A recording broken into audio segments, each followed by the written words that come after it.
please subscribe to support the channel. When NASA launched the Voyager spacecraft in 1977, the goal was a 4-year mission to explore Jupiter and Saturn. No one anticipated that these robotic explorers would keep going and going and going until they reached the very edge of the solar system itself. But as Voyager 1 crossed into interstellar space, it sent back a set of data so unexpected, so extreme, that it shattered decades of scientific assumptions. At the very boundary of the heliosphere, Voyager detected something shocking: an invisible barrier of heat, a region burning at more than 50,000 degrees Fahrenheit. This wasn't supposed to exist, and to this day, we still don't fully understand what Voyager found. Voyager's journey has taken it over 14 billion miles from Earth, farther than any human-made object in history. But this isn't just about distance, it's about what lies out there. The spacecraft crossed a region known as the heliopause, the final limit of our sun's influence, where the solar wind stops and the interstellar medium begins. What scientists expected was a gradual decline in solar particles, a cooling of temperatures, a gentle easing into the silence of deep space. Instead, they encountered violence. The instruments on board Voyager 1, particularly the plasma wave subsystem, were critical in making this discovery. This device doesn't directly measure temperature in the way a thermometer would. It detects the frequency of plasma oscillations, which can be interpreted to derive electron densities. From these measurements, scientists inferred astonishingly high energies in a narrow band surrounding the heliopause. These weren't just stray spikes, they were consistent signals, sustained over time and across different measurement passes. This thermal wall, as some researchers now call it, was hot, hotter than anyone had predicted. The source? That's still being debated.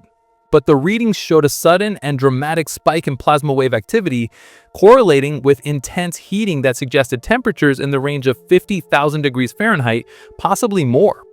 For context, that's nearly as hot as the surface of the sun. So what exactly is this mysterious heat boundary? One possibility is that Voyager encountered a dense buildup of interstellar particles, a collision zone where the outward-pushing solar wind smashes into the incoming flow of the interstellar medium. Another theory points to magnetic reconnection, a phenomenon where opposing magnetic fields snap and release energy. This could cause the localized plasma to become superheated. Both models have support, and both are still incomplete. What makes this even more remarkable is how unexpected it was. The Voyager team had modeled the heliosphere for years. Based on solar wind data and cosmic ray measurements, predictions suggested a turbulent but relatively cool boundary layer. The idea that there would be a searingly hot region, a barrier of plasma and charged particles heated to tens of thousands of degrees, simply wasn't in the playbook. It challenged the way we think about the sun's interaction with the galaxy. It forced a reevaluation of the basic physics that govern the structure of our solar system. This discovery also raised new questions.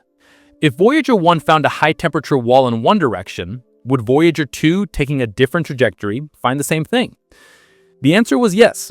Though slightly different in scale and signature, Voyager 2 also detected similar energy profiles as it crossed the heliopause. That confirmed it. This wasn't a fluke. It was real, and it was everywhere around the edge of our solar system. We now understand the heliopause not as a simple boundary, but as a violently dynamic region, a battlefield where the solar wind meets the interstellar wind. Voyager, with its limited instruments and decaying systems, became the first witness to this hidden war. And what it revealed was a chaotic, high-energy interface that defies previous models of how our solar system ends. But if a 50,000-degree wall marks the edge of the sun's domain, what lies beyond it? The numbers didn't make sense. When scientists first saw the plasma frequency data pouring in from Voyager 1 as it crossed the heliopause, there was hesitation, even disbelief. The plasma wave subsystem was registering frequencies that translated into unexpectedly high electron densities, densities associated with temperatures that were off the charts. A localized spike reaching 50,000 degrees Fahrenheit wasn't just anomalous. It was destabilizing to everything we thought we knew about the boundary between the solar system and interstellar space. This was supposed to be a cold, quiet frontier. Instead, it looked like a furnace. To understand what Voyager really passed through, we have to analyze this so-called wall through the lens of heliophysics, where the interplay between charged particles, magnetic fields, and high-velocity plasma dominates. It starts with the solar wind, a constant stream of charged particles emitted by the sun traveling at speeds of 300 to 800 kilometers per second. This wind carries with it the sun's magnetic field, stretching outward and forming the heliosphere, a vast bubble that encases the solar system. At the very edge of this bubble, the solar wind slams into the interstellar medium, a thin soup of hydrogen atoms, dust, and galactic magnetic fields. The place where this clash happens isn't a smooth gradient. It's a zone of turbulence. The solar wind, after traveling billions of miles outward, suddenly decelerates. It hits what's called determination shock, slows down dramatically, becomes hotter and denser, and then enters the heliosheath, a chaotic region full of swirling particles and tangled magnetic fields. Eventually, the wind stops entirely, at the heliopause. And that's where things get violent. What Voyager encountered wasn't a single event, but a sustained region where energy was being compressed, trapped, and rapidly transformed. One hypothesis points to the compression of solar wind particles at the heliopause. As these particles pile up against the incoming flow of the interstellar medium, they create a bottleneck of energy. The particles can't move forward, and the interstellar particles can't move inward. This creates a kind of collision zone, a shock interface, where both particle density and temperature skyrocket. Another factor is magnetic field interaction.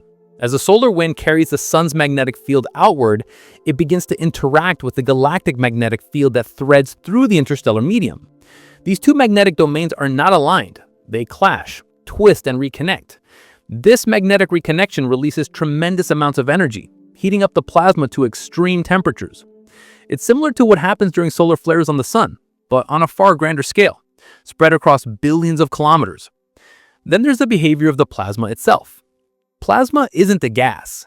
It's the fourth state of matter, a chaotic cloud of charged particles that behaves according to the rules of magnetohydrodynamics. Near the heliopause, the plasma doesn't flow evenly. It forms eddies, vortices, and shock waves. These can trap energy in small pockets, locally heating the plasma to tens of thousands of degrees. Voyager's instruments weren't built to take high-resolution images, but the data they transmitted tells the story. Spikes in plasma wave frequency, unexpected bursts of electron density, shifts in magnetic field orientation. All signs point to a region that is not passive or quiet, but electrically and thermally unstable. The question then becomes, why didn't we predict this? Part of the reason lies in the limitations of early heliospheric models. For decades, scientists envisioned the heliopause as a kind of soft boundary, where solar influence tapers off and gives way to interstellar conditions. These models were largely one-dimensional, built on assumptions of equilibrium and uniformity. But space, especially at the edge of a star's influence, is not uniform. It's turbulent. It's asymmetric. The sun moves through the galaxy, dragging the heliosphere along with it. And this motion creates bow shocks, wake turbulence, and complex particle interactions. Voyager was the first to directly sample this chaos. Heliophysics models have since evolved, incorporating multi-fluid simulations and 3D magnet hydrodynamic frameworks. These models show that at the point where the solar wind decelerates and meets the incoming interstellar flow, a sheath of compressed plasma can form. This sheath behaves like a natural capacitor, storing and releasing energy in unpredictable ways. The plasma becomes trapped in magnetic loops, and under the right conditions, this magnetic tension snaps, releasing thermal energy into the surrounding medium. It's like a stretched rubber band that finally breaks, releasing a burst of heat. The wall that Voyager passed through could be the result of thousands of these micro-events: plasma compression, magnetic reconnection, and particle collisions, all happening simultaneously across a narrow region of space. When these phenomena stack up, they don't just heat the plasma, they superheat it. They create localized zones where the temperature isn't hundreds or thousands of degrees, it's tens of thousands. And this is what the plasma wave instrument detected. It's important to understand that the plasma wave subsystem doesn't measure temperature directly. Instead, it listens. It records the oscillations of electrons in the surrounding medium. These oscillations occur at frequencies that depend on electron density, which in turn correlates with energy levels and temperature. When Voyager crossed the heliopause, the frequency of these oscillations surged, implying a sudden rise in electron density. From that, scientists back-calculated the temperature, arriving at a jaw-dropping figure, 50,000 degrees Fahrenheit. But this leads to another complication. If the heliopause contains such a hot boundary layer, why doesn't it radiate energy in a way that would be detectable from Earth? The answer lies in the nature of plasma and the vastness of space. The density of particles in this region is still incredibly low, far lower than any vacuum we can create on Earth. So while the particles are individually very energetic, the overall emission is weak. It's like a stove with one red-hot atom every few meters, blistering if you're close enough, but invisible from afar. Then there's the role of interstellar hydrogen. As Voyager approached the heliopause, it also encountered a growing presence of neutral hydrogen atoms leaking in from interstellar space. These atoms interact with the solar wind through a process called charge exchange, where a fast-moving solar wind proton steals an electron from a slow-moving hydrogen atom. This creates a fast neutral particle and a slow ion. The result? A cascading set of interactions that further heats the plasma and alters the local energy distribution. It's another contributor to the wall's extreme temperature profile. All of this raises a larger issue. If the edge of the solar system is not a passive transition, but a thermally active, magnetically complex environment, then what else lies beyond? If this heat wall exists around our sun, then it likely exists around other stars too. It means that every stellar system in the galaxy could be surrounded by a similar barrier, an invisible shield of plasma heated by the violent meeting of solar and galactic forces. The more data we collect, the more disturbing the implications become. Voyager's instruments are aging, their power slowly fading, but the legacy of their measurements will last decades. Every bit of telemetry from that spacecraft has forced scientists to revisit the most basic assumptions about how the sun interacts with the galaxy.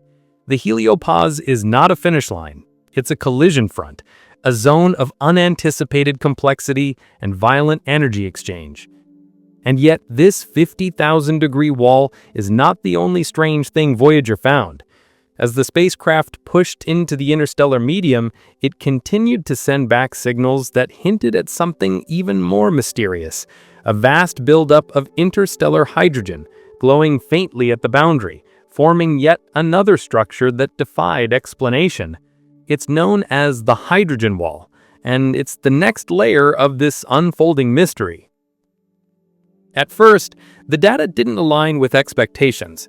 The heliopause, for decades, had been modeled as a relatively cool, passive boundary, a final ripple where the sun's influence diminished and interstellar space quietly took over. In every textbook, it was portrayed as a transitional zone, not a furnace. But what Voyager showed was radically different. Instead of a gentle gradient, it uncovered a sudden, hostile interface, teeming with plasma waves, energetic particles, and inexplicable heat. The heliopause wasn't just hotter than predicted, it was more dynamic, more volatile, and far more dangerous than anyone imagined. Before Voyager, the dominant heliospheric models were rooted in simplicity. They treated the solar system as a relatively spherical domain, carved out by the solar wind pushing against the interstellar medium. Early computational models suggested that beyond the termination shock, the solar wind would slow and disperse.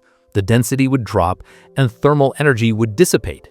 These projections were largely one-dimensional, ignoring real-world turbulence, irregular flow patterns, and the complex interplay between magnetic fields.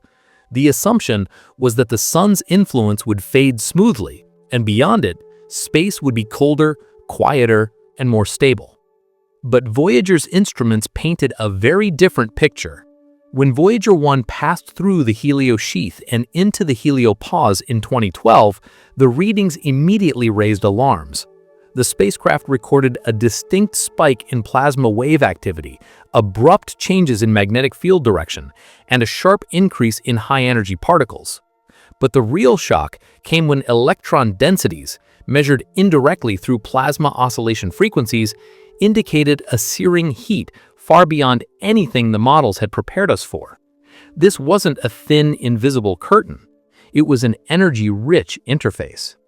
The heliopause, as revealed by Voyager, is where the outward-pushing solar wind is brought to a halt by the counterpressure of the interstellar medium. This standoff point, previously thought to be somewhat static, turned out to be incredibly complex. The solar wind, traveling outward at supersonic speeds, crashes into the helios sheath where it slows to subsonic speeds at the termination shock. The flow becomes turbulent, eddies form, magnetic fields twist, and plasma particles collide. The helios sheath is already a chaotic cauldron of thermal activity, but then the solar wind hits the wall, literally.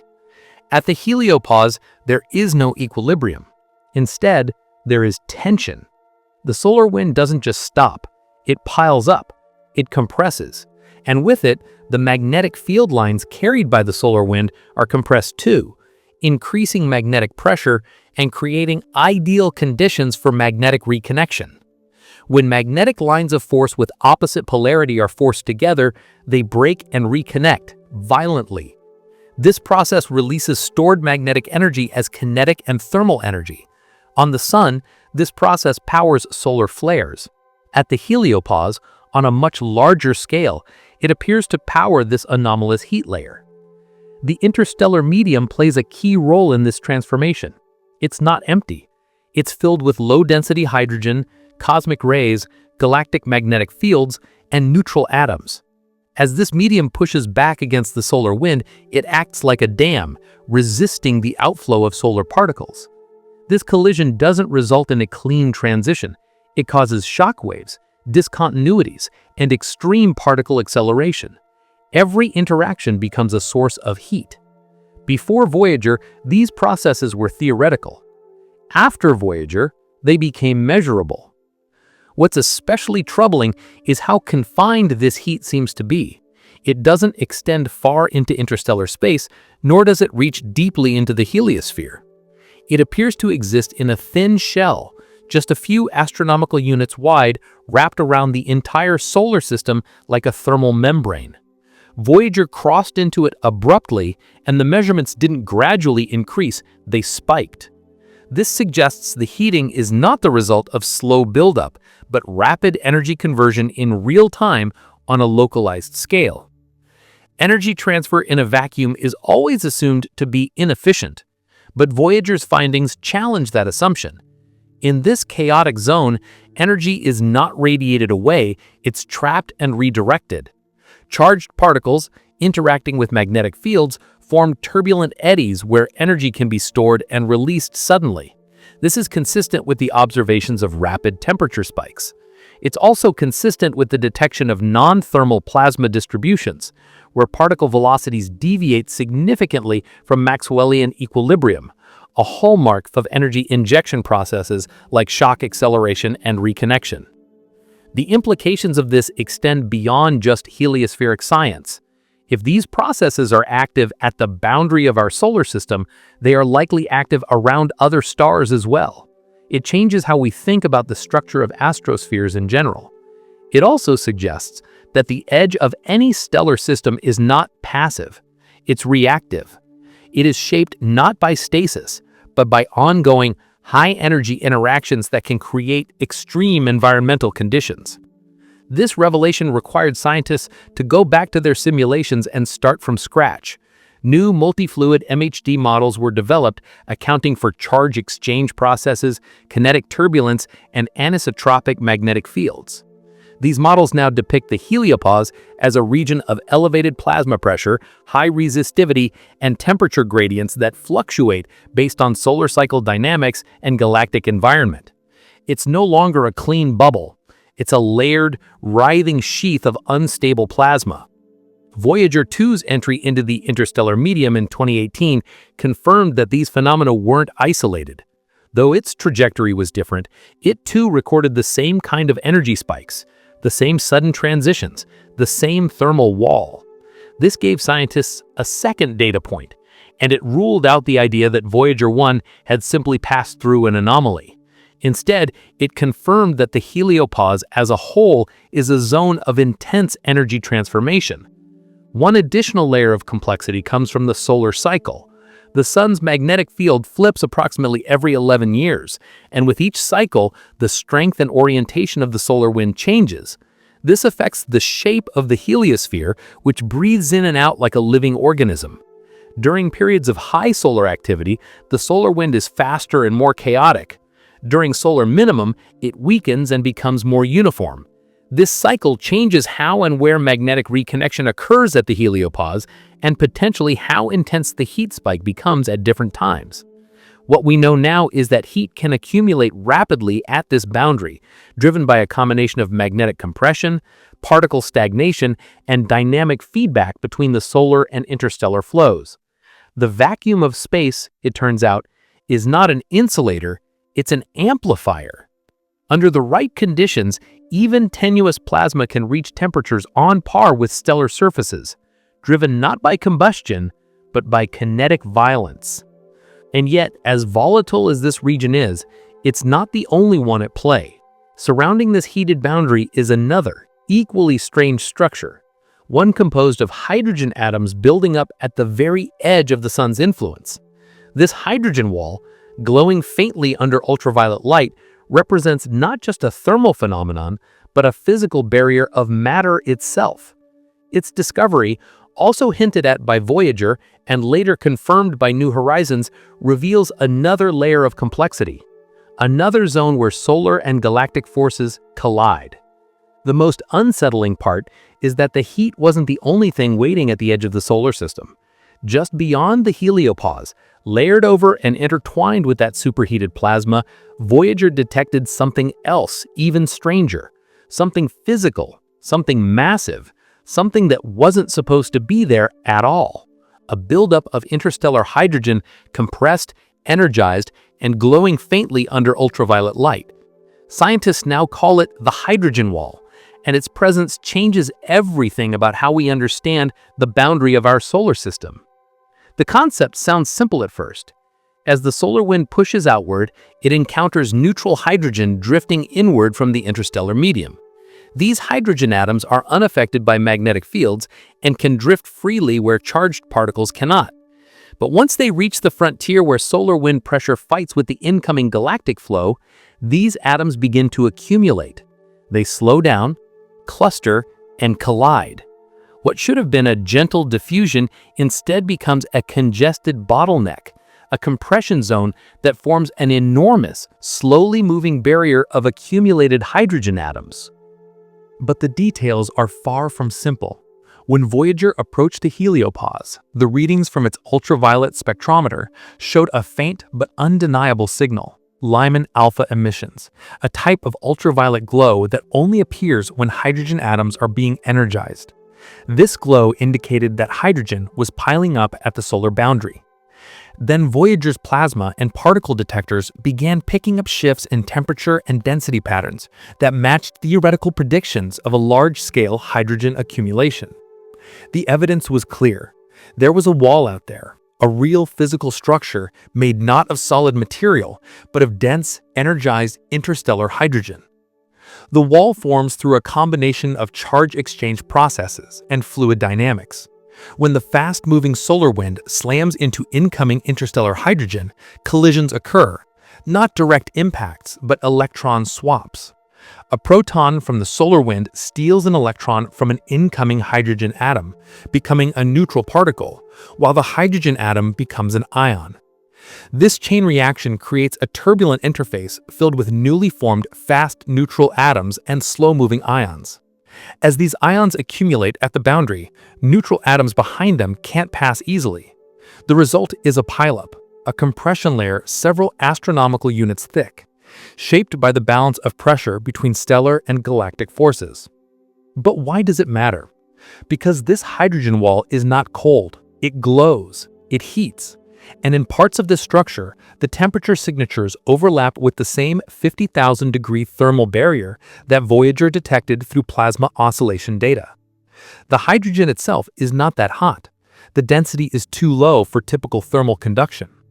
Instead, the glow indicates that hydrogen is being excited by energetic particles and UV radiation leaking from the inner heliosphere. And its presence amplifies the thermal environment, trapping and scattering particles in ways that enhance local heating. In other words, the hydrogen wall acts like an energy reservoir, absorbing, redistributing, and sometimes radiating heat in unexpected ways. When New Horizons, far newer and equipped with more sensitive ultraviolet detectors, began its drift into the distant Kuiper belt, it also saw the faint rise in Lyman alpha brightness. This confirmation was critical. It proved that the hydrogen wall is not just something Voyager happened to pass through. It's a fundamental part of the solar system's boundary, a consistent, measurable structure that every spacecraft traveling outward will encounter.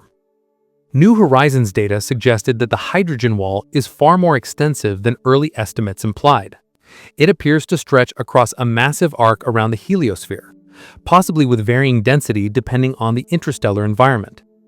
The fact that this wall exists at all indicates that the heliosphere is leaking energy. Ionizing radiation from the sun is escaping the solar bubble and interacting directly with interstellar gas. This means that the boundary between the solar system and interstellar space is not sealed. It's porous, dynamic, and actively transferring energy outward. That alone is a revelation. The temperatures inferred from Voyager's plasma wave data align too closely with the hydrogen wall signature to ignore. When charged particles in the thermal wall collide with the accumulated hydrogen, energy is transferred through both charge exchange and kinetic heating. That's where the 50,000-degree signature becomes important. It suggests that the hydrogen wall is not just a passive buildup of atoms. It's an active participant in heliospheric heating. It absorbs shock energy from the solar wind, undergoes excitation reactions, and acts as a scattering medium that redistributes that energy into the plasma around it. For decades, scientists assumed the interstellar medium was too thin and diffuse to form boundaries like this. Voyager overturned that assumption. The hydrogen wall demonstrates that even a thin gas, when compressed by stellar winds and trapped by large-scale magnetic fields, can form a coherent structure with measurable thermal and electromagnetic consequences. It's not a wall in the sense of solidity, but rather a barrier in terms of density, energy interaction, and radiation absorption. And this wall is not unique to our solar system. Every star with a stellar wind likely forms a hydrogen wall where its influence meets the interstellar medium. This means the galaxy is filled with these massive invisible barriers, thermal and chemical signatures marking the outer limits of countless astrospheres. The boundary between star systems is therefore far more structured, far more reactive, and far more violent than previous models ever accounted for. Voyager's detection of this wall and New Horizons' confirmation forces a complete reinterpretation of the heliopause. Instead of a clean division between solar and interstellar spaces, we now see a multi-layered frontier. A heated plasma barrier, a dense hydrogen buildup, magnetic reconnection zones, and turbulent particle flows. Each layer affects the others. Each changes the thermal profile. Each contributes to the dangerous complexity of the solar system's edge. And as unusual as the hydrogen wall is, it's still only one piece of this vast boundary. The plasma physics governing the thermal wall, the hydrogen compression, the turbulent magnetic fields, and the shock interactions creates an environment that no spacecraft built today was originally designed to handle. To understand why this region behaves the way it does, we have to examine the underlying force controlling everything out there: plasma. At the heart of the Voyager discoveries, beneath the temperature spikes, the hydrogen accumulation, the magnetic chaos, is one fundamental force: plasma physics. Every major structure at the edge of the solar system, from the thermal wall to the hydrogen barrier to the heliospheric current sheet, is driven by the same underlying reality: that this region is filled not with empty space, but with plasma, the fourth state of matter. And unlike solids, liquids, or gases, plasma behaves in ways that are not just unpredictable, they're extreme. Plasma is what happens when gas gets so hot or so energized that electrons break free from their atoms. What's left are charged particles, positive ions, and free electrons that respond not just to pressure and temperature, but to electric and magnetic fields. This behavior is what makes the heliopause so violent. When Voyager reached the edge, it wasn't entering a vacuum. It was entering a storm of charged particles locked in a struggle between opposing forces, the outward pressure of the solar wind and the inward drag of the interstellar medium. Near the heliopause, this plasma becomes highly turbulent. It doesn't flow in straight lines. It curls, twists, and accelerates in complex patterns dictated by magnetic fields. This is where magnetohydrodynamics comes into play, the science of how magnetic fields influence plasma movement and vice versa. Because the solar wind carries the sun's magnetic field outward in a spiraling pattern called the Parker spiral, it interacts with the galactic magnetic field in ways that are chaotic, non-linear, and often explosive. One of the most critical mechanisms here is magnetic reconnection. When two magnetic field lines of opposite polarity are forced together, they don't merge. They snap and reconfigure. This reconnection process converts magnetic energy directly into kinetic and thermal energy. In the sun, it powers solar flares. In the heliopause, it's one of the dominant drivers of the 50,000-degree plasma wall. These reconnection events inject energy into the plasma, accelerating particles to relativistic speeds, creating localized regions or temperature spikes violently in a short period. Voyager didn't carry a dedicated plasma instrument after its original failed shortly after launch, but that didn't stop it from detecting plasma events. The Plasma Wave Subsystem, or PWS, listens for the natural radio waves emitted by plasma. When electrons oscillate when they bunch together and then spread apart in response to electromagnetic fields, they emit signals at very specific frequencies. These plasma oscillations reveal the density of the electron population around the spacecraft. And when electron density rises sharply, it's often due to energy injection, meaning localized heating. When Voyager crossed the heliopause, the PWS recorded a rapid increase in plasma frequency, from which scientists deduced a sudden spike in temperature. But that wasn't all. The magnetometer onboard Voyager also detected intense fluctuations in the magnetic field vectors. These weren't small deviations, they were rapid directional shifts, sometimes by tens of degrees in a matter of seconds.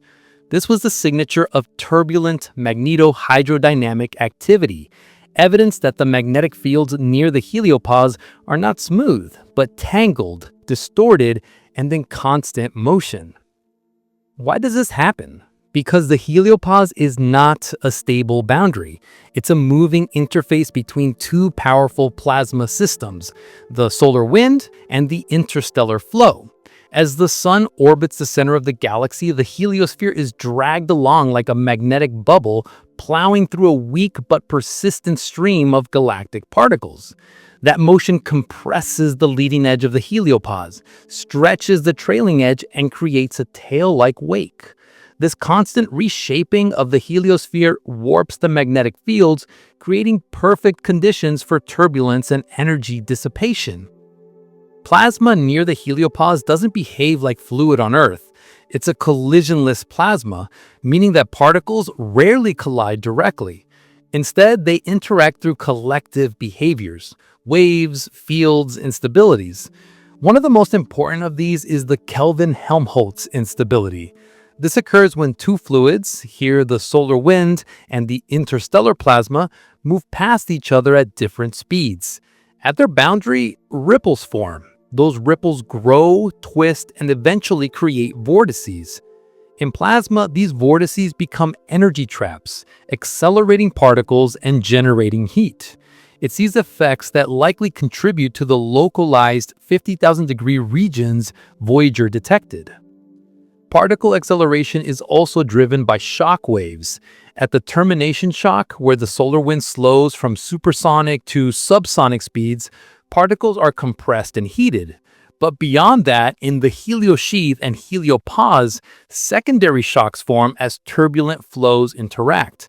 These shocks are capable of accelerating ions to high energies, a process known as diffusive shock acceleration.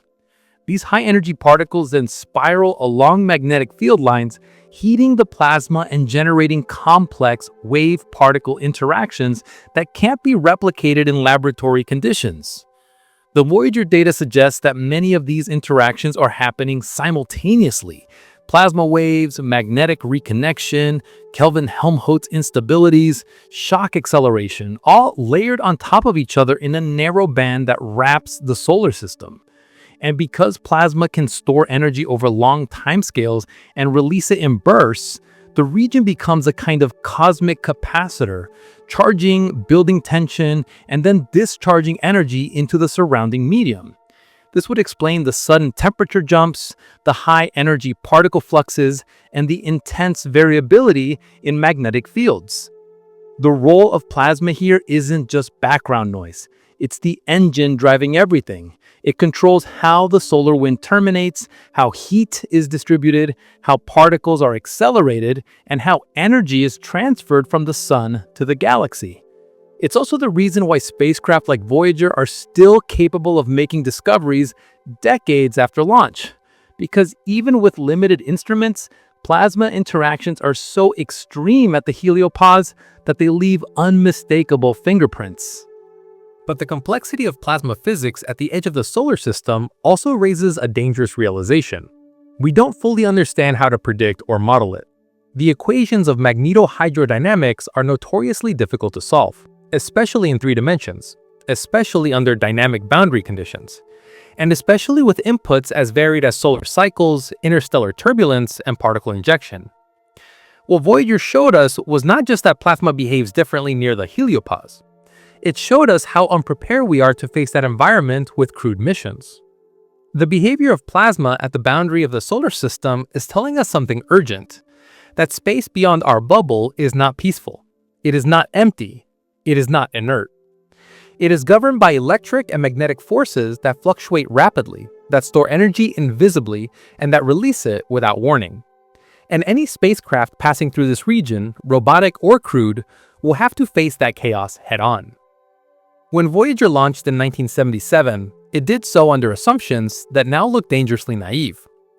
At the time, the outer solar system was thought to be cold, dark, and quiet. A vast, sparsely populated region where little happened and even less threatened spacecraft. But the deeper Voyager traveled, the more that illusion unraveled. By the time it reached the edge of the heliosphere boundary, the data told a different story. One that scientists are still struggling to fully accept. The truth is, the outer solar system is far more hostile than expected. Not subtly, not marginally, catastrophically. And if future missions are going to survive out there, especially crewed missions, we need to redesign everything we thought we knew about deep space exploration. The assumption was that once a spacecraft passed the gas giants and exited the influence of the solar wind, it would enter a kind of cosmic calm. The interstellar medium was viewed as diffuse and uneventful. Mostly empty hydrogen atoms, an occasional cosmic ray, and some low-frequency magnetic noise. But Voyager shattered that assumption. Instead of calm, it found turbulence. Instead of cold, it found heat. Instead of silence, it found a cacophony of particle interactions, plasma waves, and magnetic distortions that make the heliopause one of the most dangerous regions a spacecraft has ever entered. Let's start with the radiation. Near Earth, we're protected by the magnetosphere, a natural shield that deflects high-energy cosmic rays and solar particles. Even Mars, with its thin atmosphere, offers some passive protection. But in the outer heliosphere and beyond, that protection vanishes. The solar wind no longer provides a dominant barrier. Instead, galactic cosmic rays, which are far more energetic than anything the sun emits, begin to penetrate. These particles are composed of high-energy protons, heavy ions, and relativistic particles accelerated by distant supernovae and galactic shocks. Voyager recorded a dramatic rise in cosmic ray intensity as it crossed the heliopause. Evidence that our solar system is actively shielding us from a relentless cosmic assault. These particles pose a direct threat to any spacecraft system. They can penetrate metal, damage circuitry, flip bits and memory systems, and induce single-event upsets that cause failures in critical systems. For crewed missions, the stakes are higher. High-energy particles can shred DNA, increase cancer risk, and cause acute radiation sickness.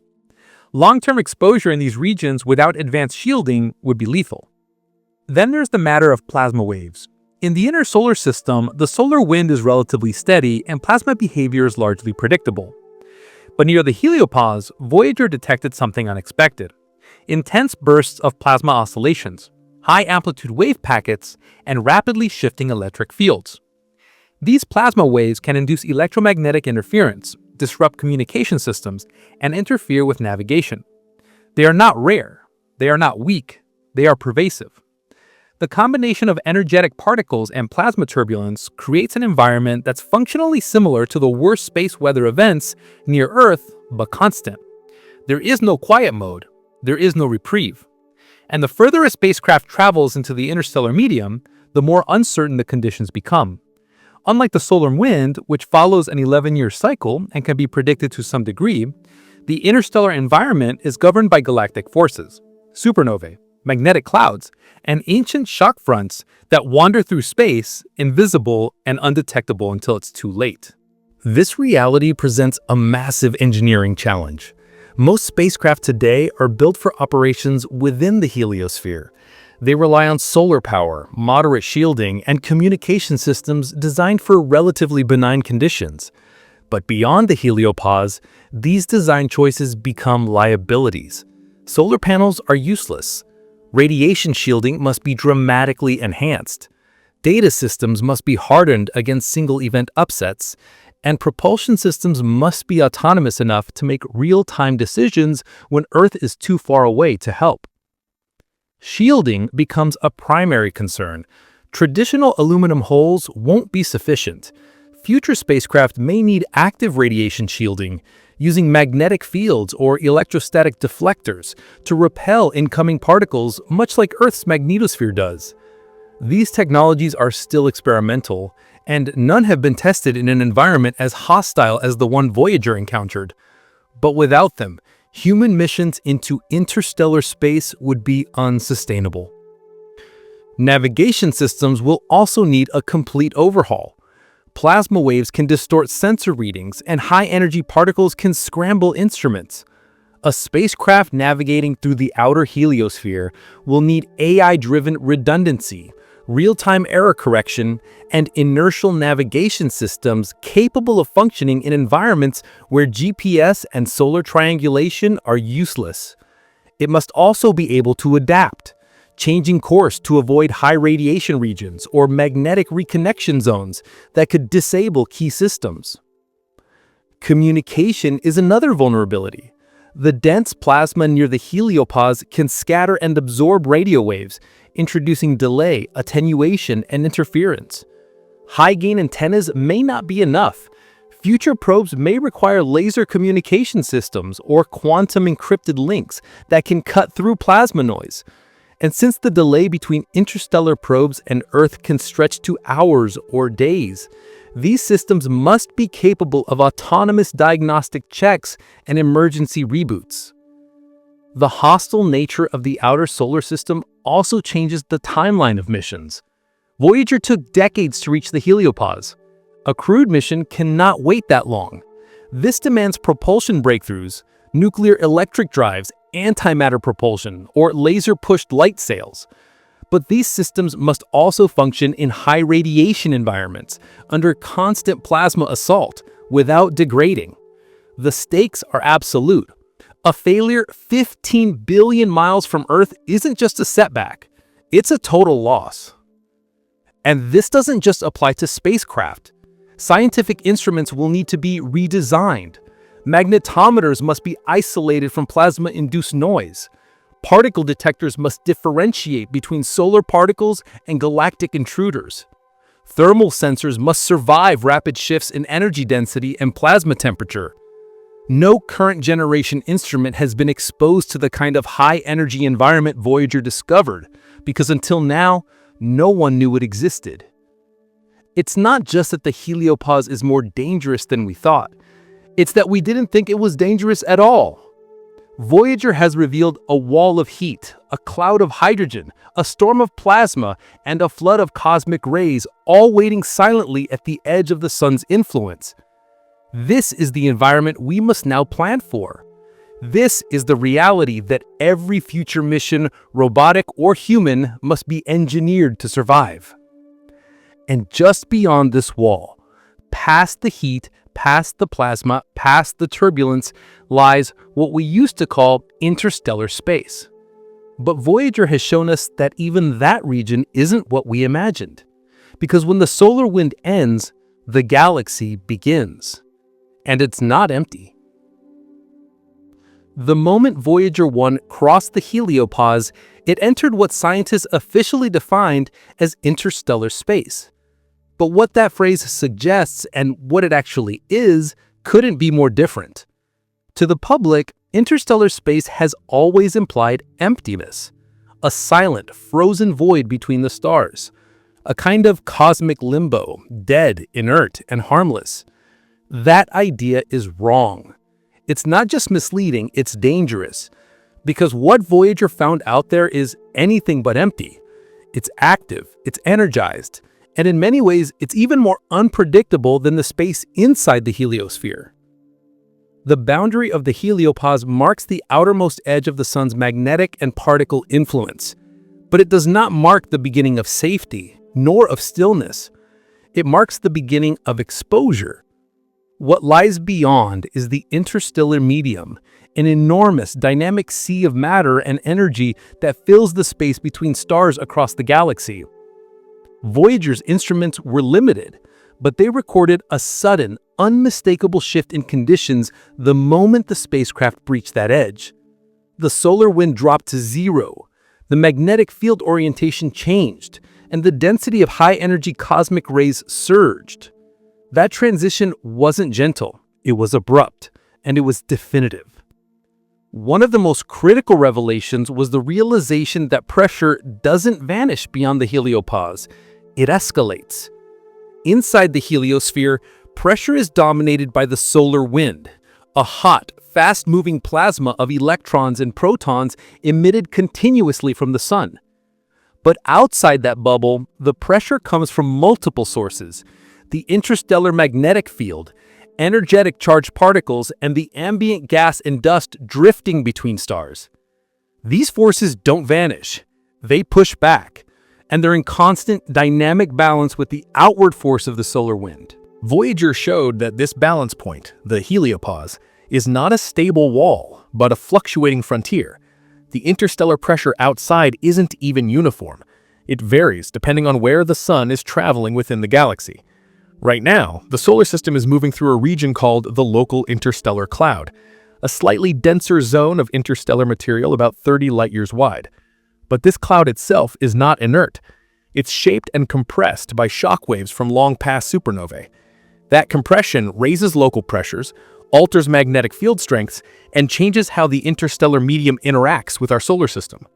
This means that the beginning of interstellar space is more like entering an ocean during a storm. Waves of magnetic flux, swirling clouds of charged particles, eddies of density and sudden pressure variations. Voyager revealed that galactic magnetic fields aren't just passive, they exert real force. When the sun's magnetic field lines abruptly ceased at the heliopause, Voyager's magnetometer detected a shift. The new field was stronger than expected, and it wasn't aligned with the solar field. This implies a shearing interaction, where solar and galactic fields rub against each other, possibly generating additional turbulence and heating in the region just outside the heliosphere. And then there are the cosmic rays. Inside the heliosphere, the solar wind acts as a shield. It deflects and scatters many high-energy galactic particles before they can reach the inner solar system. But once Voyager left that protective bubble, the intensity of cosmic rays jumped significantly. These aren't just random particles. They're among the most energetic matter in the universe, often accelerated to near light speeds by distant black holes, supernova remnants, and galactic shockwaves. They consist of heavy nuclei, stripped bare of electrons, slamming into anything in their path at velocities that can shred molecular bonds. Voyager's detectors, even though they were never intended to operate this long, clearly recorded the increase. The particles weren't just more numerous, they were more energetic. And this shift confirmed that the heliosphere is indeed a kind of shield. Outside of it, the interstellar environment is not safer, it's harsher. Spacecraft beyond this point are subjected to relentless cosmic radiation without mitigation. For humans, that kind of exposure is catastrophic. For electronics, it's corrosive. For navigation systems, it's destabilizing. But perhaps the most disturbing revelation is how these galactic conditions affect the very nature of space itself. Interstellar space isn't a vacuum in the classical sense. It's a plasma environment, albeit a low-density one. The plasma carries embedded magnetic fields, propagates waves, and supports current systems. There are gradients in particle density, electric potential, and temperature. Voyager recorded temperature estimates that didn't drop as expected once it passed beyond the heliopause. In some cases, thermal readings inferred from plasma oscillations showed that even interstellar space, supposedly cold and dead, was maintaining temperatures far above what conventional models had predicted. This implies that energy is being injected into the interstellar plasma on a continuous basis. Some of this may come from the residual effects of the heliosphere itself, energy leaking outward, magnetic reconnection events propagating past the boundary, but some of it is almost certainly intrinsic to the interstellar medium. Interstellar shock waves, magnetosonic waves, particle drifts, all of these mechanisms can maintain a level of energy in the plasma even in the absence of any nearby star. Voyager didn't just pass through a transition zone, it entered a live environment, one filled with dynamic processes we still don't fully understand. The emptiness of interstellar space is filled with complexity. It contains dust grains that can damage spacecraft at high speeds. It contains neutral hydrogen that can accumulate, scatter light, and block transmissions. It contains filamentary magnetic structures that can guide or trap energetic particles, and perhaps most critically, it contains the unknown. Voyager gave us only the smallest glimpse. It sampled one trajectory in one direction at one moment in time. What lies further out and in other directions could be radically different. This has serious implications for future interstellar missions. It means we cannot assume uniformity. We cannot rely on static models of pressure, density, or temperature. We must treat interstellar space not as a void to cross, but as an environment to survive. That requires real-time sensing, adaptive shielding, predictive modeling of galactic particle storms, and a deep understanding of magnetohydrodynamic behavior on galactic scales. Even the structure of the interstellar medium is not fully mapped. There may be zones of dense ionized gas, remnants of ancient supernovae, or roving clouds of molecular hydrogen with vastly different properties. Some regions may be calm. Others may be saturated with radiation, high-energy plasma flows, or electromagnetic storms. Until Voyager, none of this was confirmed. Now we know better. And we also know this. The moment a spacecraft leaves the heliosphere, it becomes a traveler not just in space, but in a galactic wilderness, one shaped by pressure gradients, magnetic tides, and relics of cosmic violence, one that resists navigation, one that punishes assumptions, one that is not empty, but alive. And what happens when the outgoing solar wind crashes head-on into that alive and forceful medium? It's at that violent interface, at that exact moment of collision, that the next chapter of Voyager's story unfolds. It's at this collision point, the very edge of the solar system, where everything changes, where solar wind racing outward at hundreds of kilometers per second meets a slower, denser, older stream of interstellar matter head-on. Not gradually, not gently, with force, with heat, with compression so violent that it transforms invisible fields into shockwaves and generates temperatures that no one expected. This moment, this contact, isn't theoretical, it's real. Voyager flew through it, and the data it returned has rewritten everything we thought we understood about the interface between a star system and the galaxy that contains it. The solar wind is fast. It's composed of charged particles, mostly protons and electrons, ejected from the sun's corona at supersonic speeds. Near Earth, it travels at around 400 kilometers per second. As it moves outward, this wind carries the sun's magnetic field along with it, forming a massive structure known as the Parker spiral. For billions of kilometers, this flow continues relatively unimpeded. But at around 80 to 90 astronomical units from the sun, that outward flow starts to slow. It begins to feel the resistance of the interstellar medium, a sluggish mix of neutral hydrogen, interstellar plasma, and magnetic pressure pressing inward from deep space. That's the beginning of the termination shock, the first major frontier in the sun's fight against the galaxy. It's where the solar wind drops from supersonic to subsonic speeds. But the real confrontation happens just past that, in the heliosheath, a turbulent zone where slowed solar particles continue pushing outward, compressing, heating, and swirling against the incoming interstellar flow. Then, at the very edge, at the heliopause, the clash becomes kinetic. The solar wind slams directly into the interstellar medium. The result is not a neat boundary. It's a shock front, a cosmic collision zone, a furnace. Voyager's data showed the aftershocks of this impact in stark terms. As it approached the heliopause, its plasma wave sensors began detecting bursts of energy, plasma oscillations caused by electrons suddenly energized and compressed. At the same time, the spacecraft's magnetometer began registering chaotic changes in magnetic field direction, while particle detectors showed unusual particle fluxes and unexpected turbulence. What this means is simple. The boundary between the sun and interstellar space is not a neutral zone. It is a site of continual energy transfer, shaped by the collision of two very different flows. The solar wind, though fast, is low in density. The interstellar medium, though slow, is denser and colder. When the fast, low-density solar plasma hits the slow, high-density interstellar plasma, a bow shock begins to form, just like the shock wave that builds up in front of a supersonic jet. The particles in the solar wind are forced to decelerate rapidly. They compress.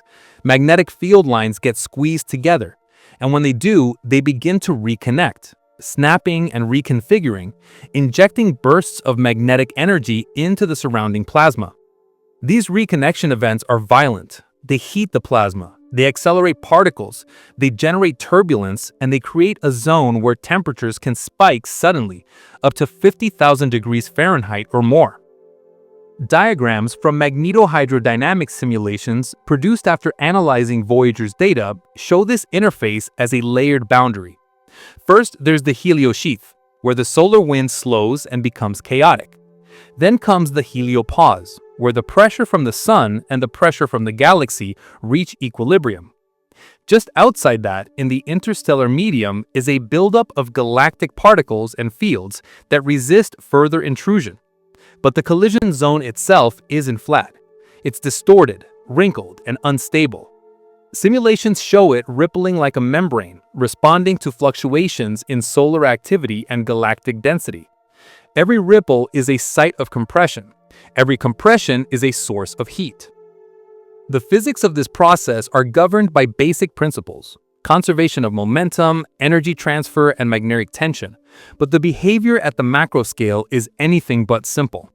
When the solar wind decelerates abruptly, kinetic energy is converted into thermal energy. In a vacuum, this would be negligible. But in plasma, where particles are charged and fields are in motion, that energy gets amplified. The result is shock heating, where localized regions of plasma are compressed to the point that their temperature increases dramatically in milliseconds. Voyager's PWS system detected this shock heating not by measuring temperature directly, but by observing the oscillation frequency of electrons. These frequencies correlate with density, and spikes in density indicate that the electrons are being compressed. That's how scientists knew they were seeing shockwaves, because the plasma wasn't behaving like a gas, but like a superheated fluid under enormous stress. In several regions, the frequency of plasma waves indicated a jump in density by an order of magnitude. In such regions, even sparse interstellar plasma can behave like a high-temperature fluid. Another key observation came from Voyager's cosmic ray subsystem. It recorded a sudden increase in high-energy particles as the spacecraft crossed the boundary. These particles weren't coming from the sun. They were interstellar, and their presence confirmed that the heliopause not only marks the end of the solar wind's dominance, it also marks the beginning of a much more energetic environment, where the collision between the two particle flows allows galactic cosmic rays to pour inward with less resistance. The bow shock that forms from this collision acts not just as a heat source, but also as a funnel, channeling particles into the solar system from deep space. What no one expected was just how much heat this collision could generate. Original models predicted a slight temperature increase, maybe a few thousand degrees at most. But Voyager proved that these assumptions were wrong. The density contrast between the solar wind and the interstellar medium, combined with the difference in magnetic field orientation and particle flow velocity, creates a perfect environment for extreme heating through magnetic compression and reconnection. The result? A localized thermal spike as high as 50,000 degrees Fahrenheit. And this process is not static. It changes with the solar cycle. During periods of high solar activity, the solar wind is stronger and pushes the heliopause further out. During solar minimum, the wind weakens and the heliopause retreats inward. These shifts affect the location and strength of the collision zone. The shock front moves, the energy balance shifts, and the location of maximum heating follows. This means that the structure Voyager passed through is not fixed. It's alive. It pulses with the rhythm of the sun and the dynamics of the galaxy.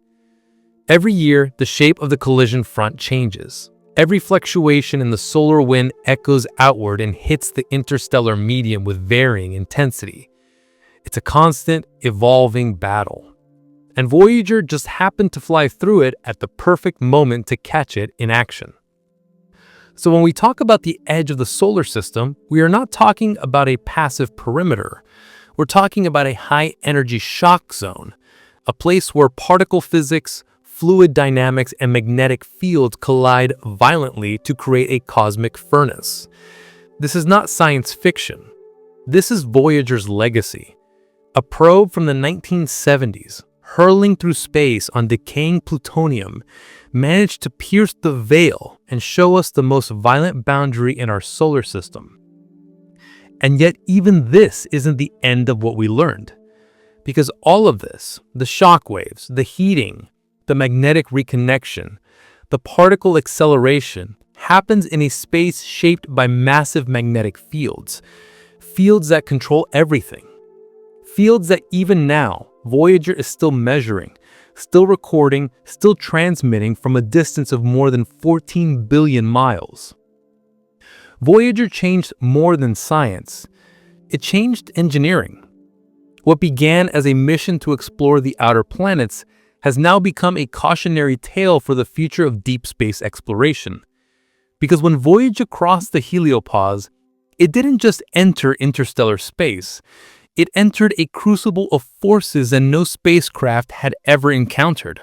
The heat, the turbulence, the radiation, the magnetic chaos.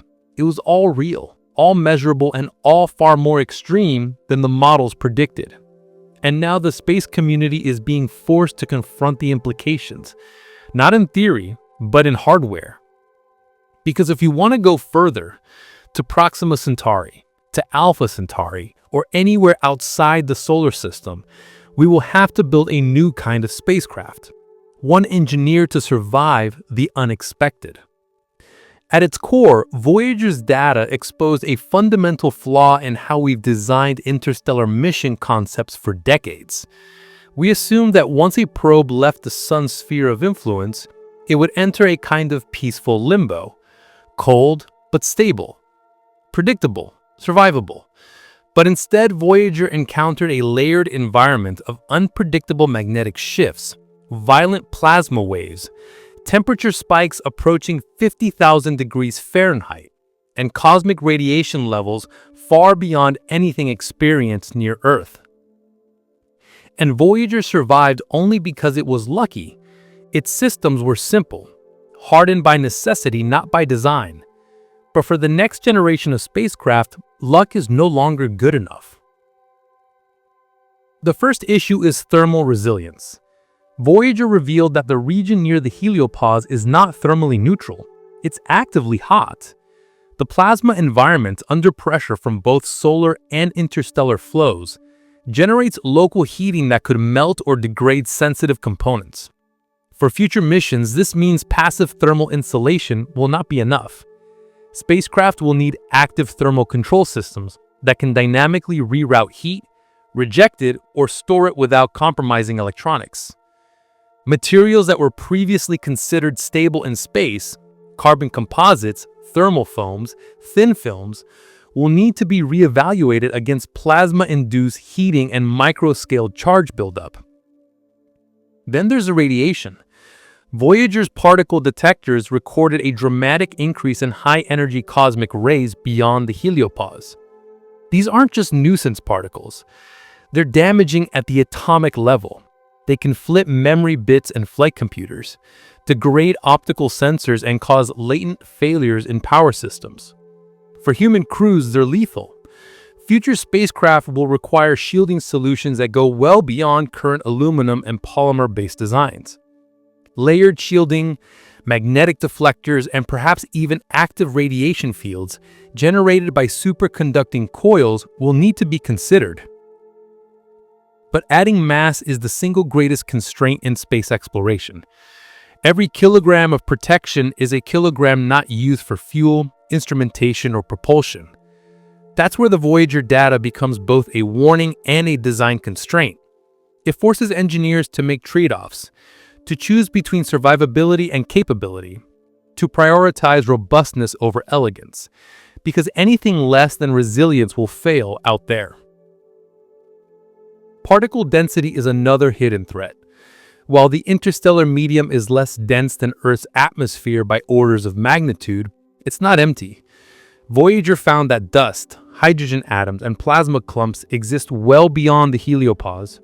At the speeds required for interstellar travel, say 0.1 times the speed of light, a collision with even a microscopic dust grain could cripple a probe. That means future spacecraft will require impact shielding, not just forward-facing Whipple shields, but multi-layered, kinetic energy-absorbing armor. Systems will need to include real-time particle detectors to warn of high-density zones, and automatic course correction thrusters capable of navigating around interstellar hazards. Communication systems will also have to evolve. Voyager's faint radio signals, requiring massive dish arrays on Earth to detect, highlight the challenge of deep space telemetry. But plasma interference at the heliopause adds another layer of complexity. Plasma clouds can scatter, refract, and absorb radio waves, creating dead zone or signal delays. For missions traveling into or beyond these regions, this implies a need for laser communication or tight beam microwave transmission systems that can pierce plasma fields with minimal dispersion. But these systems are line-of-sight dependent, and that raises the need for precision pointing mechanisms capable of operating in environments where magnetic fields can interfere with gyroscopes and inertial navigation. Power is a separate challenge. Voyager used radioactive thermal-electric generators, RTGs, fueled by plutonium-238.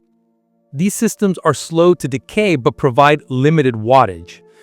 Future missions into interstellar space will require long-duration power systems immune to solar deprivation. That means next-generation RTGs, compact nuclear reactors, or alternative technologies such as beta-voltaic batteries. These systems must also be radiation-hardened, shielded from plasma interference, and robust against temperature cycling that could reach extremes far greater than previously expected. Then comes autonomy. Voyager operated on slow data links and human-in-the-loop control. But interstellar missions will operate under massive communication delays. Real-time commands will be impossible. A spacecraft traveling to another star system will have to operate independently for years, maybe decades. That autonomy must include fault detection, recovery protocols, adaptive power management, and intelligent data prioritization. Voyager sent back everything. The next generation will need to decide what to keep, what to discard, and what to do when things go wrong in ways no simulation ever predicted. And it will go wrong. The heliopause is proof of that. No one expected a 50,000-degree plasma wall. No one predicted the abrupt spike in magnetic field strength. No one accounted for the sustained turbulence in interstellar space just beyond the boundary. These weren't just surprises. They were mission-altering discoveries. They changed the requirements. They changed the risks, and they changed the way we think about space. This has led space agencies and private sector visionaries to revisit their interstellar mission designs. Projects like Breakthrough Starshot, which envisioned sending grand-scale probes to Alpha Centauri using laser propulsion, must now account for high-velocity impacts with interstellar dust. Concepts for fusion-powered starships must include shielding and power regulation systems capable of surviving plasma wave storms. Even slow-travel robotic missions to nearby stars must now budget for navigation through magnetic turbulence zones, fluctuating pressure boundaries, and particle acceleration belts. The implications go beyond spacecraft. They touch every part of mission planning, from launch windows to trajectory selection. If the heliopause is a moving boundary, shaped by solar cycles and galactic weather, then route planning must become dynamic. Probes must have the ability to alter course mid-flight. They must read the environment ahead of them and make predictive decisions about where and how to cross the heliopause. The same applies to the entry point into another star's astrosphere. If every stellar system has a collision zone like ours, with its own thermal wall, hydrogen buildup, and bow shock, then every interstellar arrival will require a survivability plan. Voyager's findings aren't just rewriting science, they are redefining engineering constraints.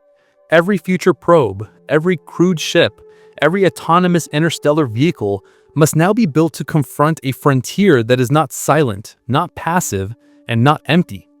It is a frontier of heat, radiation, and chaos.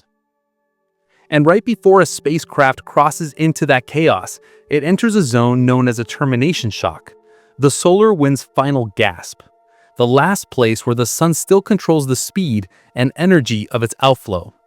Understanding this region and what lies beyond it is essential to engineering spacecraft that can pass through and live to send data back. There's a place in the outer solar system where the solar wind begins to die, where its supersonic flow can no longer outrun the resistance of interstellar space. This is a termination shock. It marks the beginning of the sun's surrender, the first boundary in a sequence of escalating violence that transforms the gentle outward flow of charged particles into a chaotic storm of compressed plasma, heating, and turbulence. And just beyond that, a second boundary waits, the bow shock, where the interstellar medium itself reacts violently to the pressure of our star's expansion. Between them is a heliosheath, a vast, high-energy region that Voyager's instruments crossed in confusion and awe. Together, these regions form a kind of cosmic furnace, a layered engine of shock heating, compression, and magnetic tension that creates one of the most hostile environments anywhere in the known solar system. Voyager's crossing of the termination shock in 2004 wasn't dramatic in appearance. The spacecraft didn't shake. There were no bright flashes. But the data stream changed, subtly at first, then violently. The flow of the solar wind, once supersonic, suddenly dropped in speed. Energetic particles began to pile up. Magnetic field readings grew more erratic, and particle detectors began registering accelerated ions and unusual temperature spikes. What Voyager had encountered was not a wall, but a sudden sprawling shift in conditions. A deceleration of the solar wind from faster than sound to slower than sound speeds. In space, this transition forms a shockwave, and it's unlike anything found on Earth. The solar wind travels at hundreds of kilometers per second, so fast that its pressure can push back against the interstellar medium for billions of kilometers. But this ability isn't infinite. As it moves outward, the solar wind begins to lose energy. It expands, spreads, and weakens. Eventually, it can no longer push faster than the speed of sound in the local plasma environment. At that point, it hits the termination shock. The supersonic flow becomes subsonic. Kinetic energy becomes thermal energy. Particles crash into each other more often. Heat builds up. Voyager's plasma instruments couldn't directly measure temperature. Its primary plasma detector had failed years earlier, but it did have a cosmic race-of system and the low-energy charged particle instruments. Both showed that beyond the shock, the energy levels of particles increased, not decreased. This was unexpected. The region beyond the termination shock was supposed to be cooler. Instead, it was hotter, a clear signature that shock compression was generating not just pressure, but heat, a lot of it. This is where the heliosheath begins. It's the region between the termination shock and the heliopause, and it might be the most chaotic layer of space Voyager ever crossed. In the zone, the solar wind doesn't stop. It stagnates. Its flow slows to a crawl. Pressure builds. Magnetic field lines tangle and twist into spirals. The flow becomes turbulent, forming eddies and vortices. And this chaotic notion becomes a breeding ground for magnetic reconnection events. Those violent snaps where field lines cross and reconnect, dumping massive amounts of energy into the plasma around them. In some sections of the heliosheath, Voyager's instruments detected unexpected bursts of high-energy particles, electrons and ions moving far faster than they should. These are believed to be the product of wave-particle interactions, where magnetic turbulence accelerates particles to near-relativistic speeds. The Voyager team also noticed that particle densities fluctuated dramatically. At times, the density rose by orders of magnitude, enough to significantly alter the local plasma frequency, which the spacecraft's plasma wave system picked up with eerie precision. These are signs of intense, localized heating, energy concentration, and particle acceleration, all within what was once assumed to be a passive outer boundary of the sun's influence. At the far end of the heliosheath lies the heliopause, the zone already discussed in detail. But even beyond that, Voyager's trajectory hints at something even larger, the bow shock. While Voyager hasn't definitively crossed this final frontier, its data suggests that the solar system, like a ship moving through water, forms a bow-shaped shock wave as it plows through the interstellar medium. This bow shock is not as clearly defined as the termination shock. It's likely broader, more diffuse, and more irregular, influenced by the relative velocity of the sun through the local interstellar cloud and the properties of the surrounding galactic environment. The bow shock is formed where the interstellar medium itself begins to compress in response to the forward pressure of the solar system. Just like the air piles up in front of a supersonic aircraft, interstellar hydrogen, dust, and plasma begin to compress as they encounter the outermost edge of the heliosphere's influence. This region may be rich in charge exchange events, where interstellar hydrogen atoms swap electrons with solar wind protons, creating fast-moving neutral atoms and slowed ions. These processes further stir up turbulence, creating new particle populations and injecting more thermal energy into the boundary zone.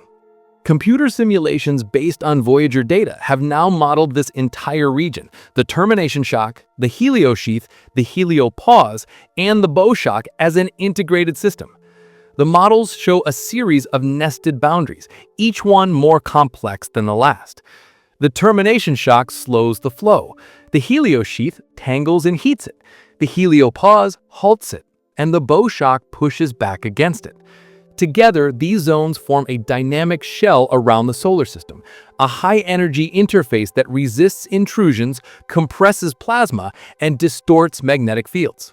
It's not a clean line, it's a set of violent transitions, and it behaves more like a living, reactive membrane than a simple barrier.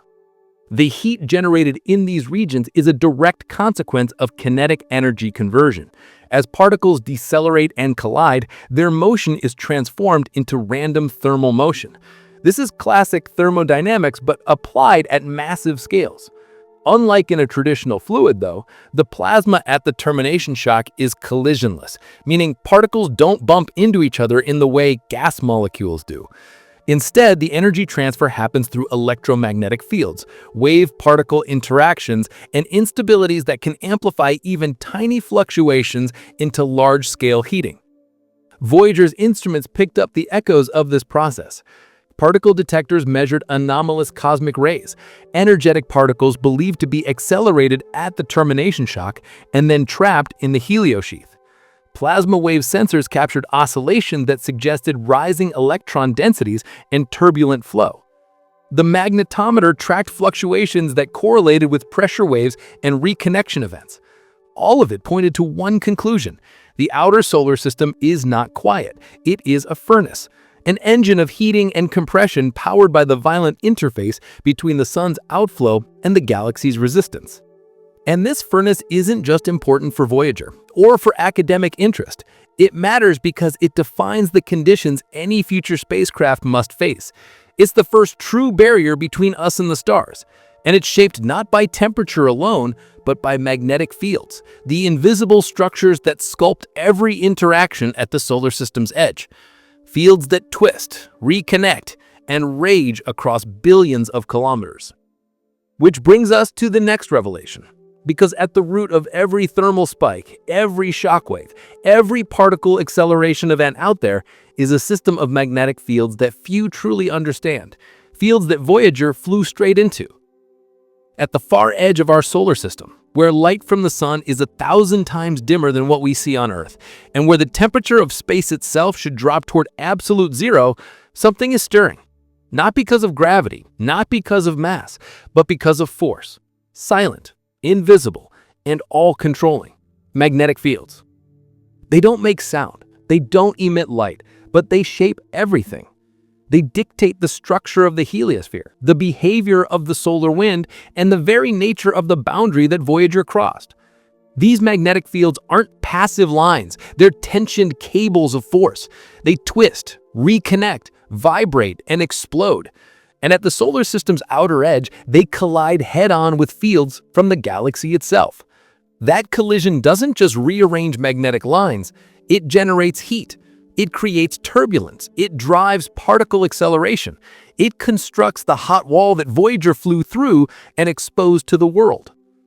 The sun's magnetic field begins deep within its convective zone, generated by the constant churning of electrically charged plasma in a process called the solar dynamo.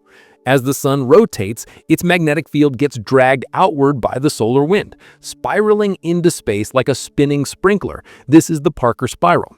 It extends across the entire solar system, and it doesn't just carry magnetic field lines, it shapes the entire structure of the heliosphere. Voyager's long journey outward showed that this field remains coherent over billions of kilometers, but it weakens with distance. As the field stretches outward, it becomes more susceptible to distortion, and by the time it reaches the heliosheath, it's interacting with incoming interstellar plasma and magnetic pressure in ways that were previously theoretical. And that's where everything starts to go off the rails. The galaxy isn't magnetically neutral. It's threaded with magnetic fields, formed over eons by the movement of charged matter, star formation, and supernova explosions. These galactic magnetic fields flow through the interstellar medium like vast rivers of invisible force. And when the outward-reaching solar magnetic field encounters them, something extraordinary happens. The fields clash. They don't blend, they resist. And that resistance forms a boundary unlike anything else in the solar system. Voyager 1, during its crossing of the heliopause, recorded a sudden and dramatic change in the direction of the magnetic field. This wasn't subtle. The magnetometer on board detected a shift of nearly 40 degrees in field orientation in a matter of hours. This was the first direct evidence that the spacecraft had left the region dominated by the sun's magnetic influence and entered a new regime, one controlled by the galactic field. And the moment that shift occurred, particle readings changed, plasma oscillations spiked, and temperatures inferred from wave activity surged. Why? Because magnetic field interactions at this scale are violent. When two magnetic fields of differing orientation are forced into proximity, they don't simply coexist. They build up tension, like winding a rubber band. Eventually, that tension snaps in a process known as magnetic reconnection. Field lines break and reconnect, releasing stored magnetic energy in explosive bursts. This reconnection drives localized plasma heating, accelerates particles to relativistic speeds, and generates electromagnetic waves that propagate outward, disturbing the surrounding plasma environment.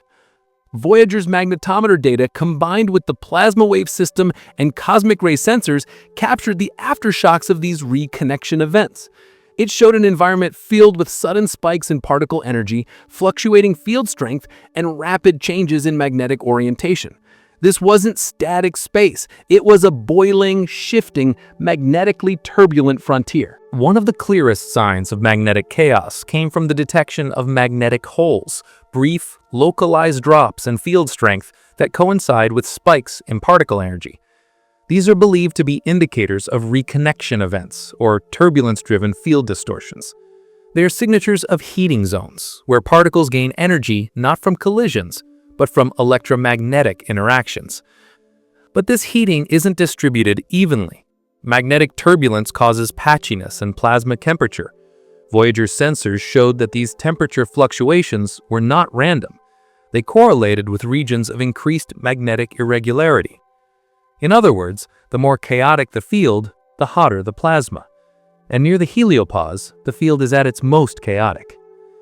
It's not just the magnitude of the magnetic field that matters, it's the orientation.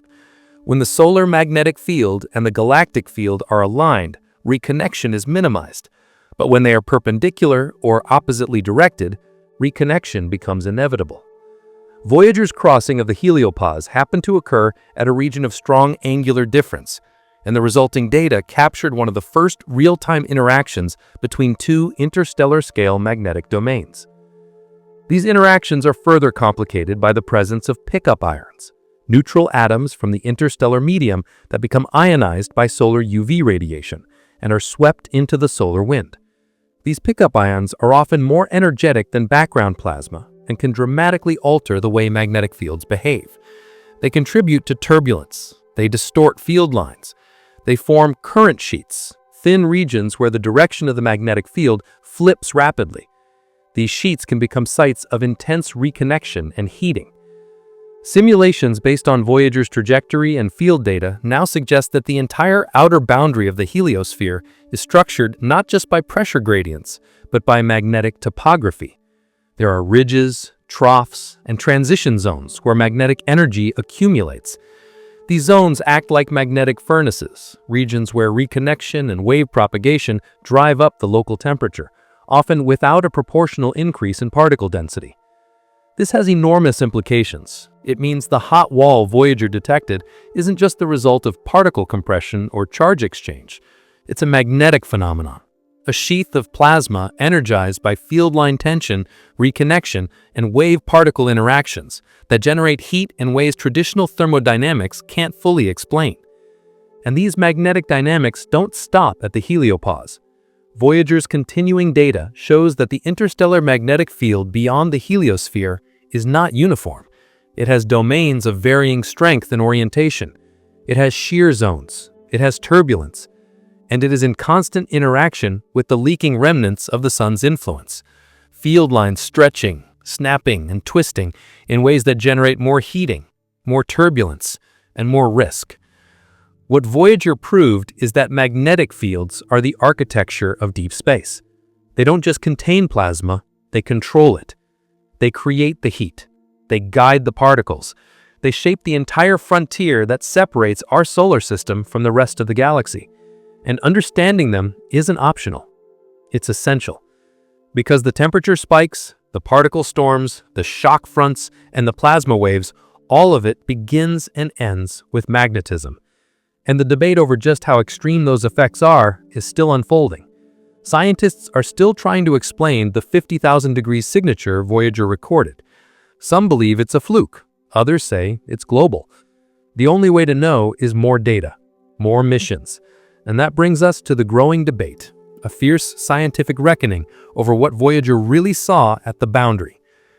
There's a number that keeps coming back to the center of the Voyager debate: 50,000 degrees. That figure, extracted from plasma wave data near the heliopause, has ignited fierce controversy in the space physics community.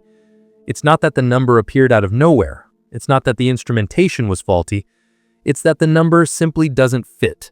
Not with previous models, not with standard assumptions, not with what any spacecraft before or after Voyager was expected to find at the edge of the solar system. And now, more than a decade after the crossing, the question remains: is that number real? On one side of the debate are the Voyager data specialists and plasma physicists who argue that the readings are consistent, repeatable, and grounded in measurable physical effects. The plasma wave subsystem on Voyager 1 is designed to detect oscillations in the local plasma environment. These oscillations occur when high-energy electrons move in waves disturbed by interactions with charged particles and electromagnetic fields. The frequency of those waves corresponds to the density of electrons, And from that density, with careful modeling, scientists can infer temperature, assuming the plasma follows known behavior patterns. And that's exactly what happened. Voyager crossed the heliopause and immediately detected a spike in plasma oscillation frequency. The density jumped. The data was clear. Using magnetohydrodynamic models and known wave equations, scientists translated that jump into a temperature. What they found was an inferred local plasma temperature of roughly 50,000 degrees Fahrenheit, a value consistent with a highly compressed, turbulent, and energized boundary region. And crucially, when Voyager 2 crossed the same boundary 6 years later on a different trajectory, it also detected similar, but not identical density spikes. To these researchers, the consistency between Voyager 1 and Voyager 2 suggests this isn't a measurement error or a localized phenomenon. It points to a global structure surrounding the solar system, a hot, thin shell of plasma energized by magnetic reconnection, particle compression, and charge exchange. These scientists argue that the heliopause is far from static.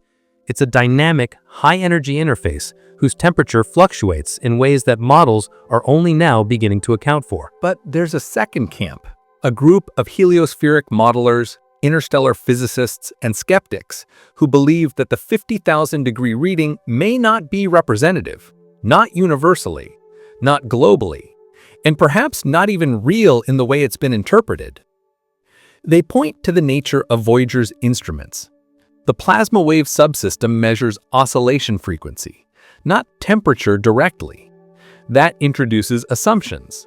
Specifically, it assumes that the plasma is behaving in a thermally equilibrated manner, with electron distributions that follow known statistical patterns. But what if it doesn't? The outer heliosphere is not in equilibrium. It's a chaotic region filled with wave-particle interactions, turbulent magnetic fields, and shock fronts. In such an environment, energy distributions may be non-thermal. Electrons might not follow Maxwellian distributions. Instead, they may exist in multiple energy populations, some hot, some cold, some accelerated by local fields. If that's true, then the electron density inferred from wave frequency might not translate cleanly into a single, coherent temperature. What appears as 50,000 degrees might in fact be a narrow population of energized particles layered over a cooler background. Then there's the issue of location. Voyager 1 and Voyager 2 crossed the heliopause at very different latitudes and solar conditions. Voyager 1 exited during a declining phase of the solar cycle, when solar wind pressure was relatively stable. Voyager 2 exited during a more active phase. And yet, both recorded high-frequency plasma oscillations, but the density, and therefore the inferred temperature, was not identical. This raises the possibility that the temperature spike Voyager 1 detected was not a universal feature of the heliopause, but a localized anomaly, a bubble of compression, perhaps caused by solar wind variations, coronal mass ejections, or magnetic pileup. Current global models of the heliosphere attempt to simulate the full three-dimensional structure of the boundary region, incorporating solar wind variations, interstellar pressure, and galactic magnetic fields. But even the most sophisticated magnetohydrodynamic simulations struggle to replicate the exact 50,000-degree conditions Voyager observed. They can produce compression, they can model reconnection, but when researchers plug in Voyager's exact path and inputs, many of those models fall short. The energy isn't there, the heat doesn't scale, and that gap creates space for skepticism. There's also the possibility of unknown physics. The edge of the solar system is not well understood. Voyager is the only spacecraft to have crossed it, and the environment is filled with phenomena that do not occur in laboratory conditions. Some theorists have speculated about kinetic plasma instabilities that might create short-lived high-temperature zones without requiring a global temperature rise. Others point to hybrid plasma structures, where pickup ions, charge exchange particles, and turbulent flow create complex, layered heating mechanisms not yet fully modeled. And yet, the 50,000-degree figure remains in the literature, not as a certainty, but as a data point, a mystery, a challenge. And the fact that it hasn't been decisively refuted keeps it alive. This is where New Horizons enters the conversation. While New Horizons hasn't reached the heliopause, it's still inside the heliosphere at roughly 60 AU, but it carries an ultraviolet spectrometer that has detected the hydrogen wall. It has also recorded background particle data and cosmic ray intensities that provide indirect insights into the environment near the solar boundary. As it continues to drift outward, New Horizons may begin to sample the heliosheath and, eventually, the outer heliopause. Its instruments are more advanced than Voyager's, and if it crosses the boundary within the next decade, it may finally confirm or refute the temperature readings Voyager made. But that's not enough. What's really needed is a dedicated heliopause mission, one equipped with modern plasma analyzers, magnetometers, thermal detectors, and real-time telemetry. A mission capable of crossing the boundary at multiple latitudes, under different solar conditions, and with enough resolution to capture the fine structure of the plasma environment. Without that, the debate will continue. And this debate isn't just academic. It determines how we build spacecraft, how we model star systems, how we interpret the interactions between stars and the galaxy. If the 50,000-degree wall is real and global, then every stellar system in the Milky Way has one. Every star's influence ends in heat, turbulence, and plasma waves. And any future interstellar probe or crewed mission must be designed to survive that interface. If it's not real, if it was local, anomalous, or misinterpreted, then the heliopause might still be dangerous, but not uniformly hostile. That changes the risk model. That opens new windows for mission planning. But until the data improves, both camps continue to argue. And meanwhile, Voyager drifts deeper into interstellar space. Its instruments are weakening, its power is fading, but it's still transmitting, still whispering back telemetry from the edge of the known. And what it's taught us so far has already changed everything. Because now we're asking the most dangerous question of all. What happens when a human crosses that boundary? If a crewed spacecraft tried to follow Voyager's path today, cross the termination shock, enter the heliosheath, punch through the heliopause, and pass into interstellar space, the mission would face one of the most extreme environments ever encountered in human exploration. This region, once thought to be quiet and relatively uneventful, is now known to be a battleground of invisible forces, radiation, heat, and plasma turbulence. Voyager survived it. A human crew might not. The biggest threat isn't something you can see. It's radiation. As Voyager crossed into the heliosheath and beyond, its instruments recorded a steady and alarming rise in galactic cosmic rays. High-energy particles accelerated by supernova remnants, black holes, and violent galactic events. These particles are traveling near the speed of light, and once outside the protective cocoon of the heliosphere, their intensity increases dramatically. The sun's magnetic field and solar wind deflect a significant portion of these cosmic rays near Earth, but once that shield is gone, the full force of the galaxy is exposed. For a human being, exposure to that radiation isn't just dangerous, it's lethal. These particles can penetrate the skin, pass through tissues, and damage DNA at a cellular level. Long-term exposure would dramatically increase cancer risk, degrade brain function, and potentially cause acute radiation syndrome. For a mission lasting months, the risk is manageable with shielding. For a mission lasting years or even decades, the kind required for interstellar travel, the risk becomes existential. Traditional radiation shielding, like aluminum plating or polyethylene layers, helps, but not nearly enough. The weight required to fully shield a crewed capsule would make deep space launch prohibitive. That's why new technologies are being researched. Technologies Voyager's data now makes urgent. One proposed solution is magnetic shielding, the creation of artificial magnetic fields around the spacecraft to deflect incoming charged particles, mimicking Earth's magnetosphere. This would involve superconducting coils generating a toroidal or bubble-like field strong enough to redirect cosmic rays and solar protons. But the technology is not mature. It requires cryogenic systems to maintain superconductivity, power generation capabilities well beyond current spacecraft, and resilience against fluctuating plasma environments, precisely the kind found at the heliopause. Then there's the heat. The 50,000-degree thermal spike detected at the heliopause may not raise a spacecraft's physical temperature in the traditional sense. Space is still a vacuum and thermal conduction is limited. But the high-energy particles and wave-particle interactions could generate localized heating within exposed systems. Electronics, fuel tanks, sensor arrays, anything not thermally isolated could degrade. In crewed spacecraft, that means life support systems, medical equipment, and even structural integrity could be compromised over time. Voyager's own systems were hardened but primitive. A crewed ship, filled with sensors, computers, and sensitive life-sustaining equipment, will need redundancy, shielding, and active cooling just to survive the crossing. Beyond protection, navigation becomes a new frontier of its own ring. Voyager's trajectory was fixed and simple. Fly straight. But a crewed mission cannot afford to fly blind. Voyager's data showed that plasma density, magnetic field orientation, and particle flux can vary dramatically over short distances near the heliopause. That variability creates hotspots, regions of intensified radiation, turbulence, or magnetic reconnection. A human mission would need to navigate around these regions, not barrel straight through them. This is where AI-assisted routing becomes indispensable.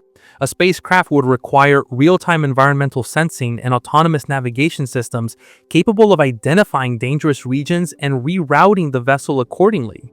It would need machine learning models trained on Voyager, New Horizons, and future probe data, constantly predicting the safest paths through the magnetized plasma ocean at the edge of the solar system. These aren't features, they're necessities. Human reflexes are too slow, communication delays from Earth are too long.